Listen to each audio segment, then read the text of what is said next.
Hello বন্ধুরা, আমার সালাম নে। আসসালামু আলাইকুম।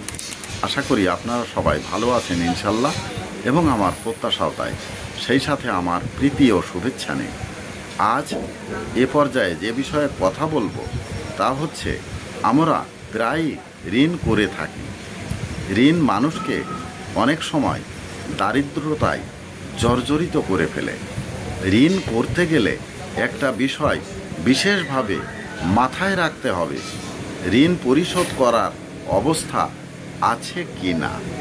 ঋণের কারণে মানুষকে দুর্দশার চরম সীমার নিচে পতিত হতে দেখা গেছে। মনে রাখবেন, ঋণ পরিশোধের পন্থা না করে ঋণ করা উচিত নয়। এ পর্যায়ে এখানেই রাখছি। ততক্ষণ পর্যন্ত সবাই ভালো থাকুন, সুস্থ থাকুন এবং নিরাপদে থাকুন। শুভ কামনা নিরন্তর সবার জন্য সবসময়। ধন্যবাদ ফেসবুক মেটা, ধন্যবাদ সকল বন্ধুসহ সবাইকে। আবার দেখা হবে অন্য কোনো ভিডিওতে। আল্লাহ হাফেজ।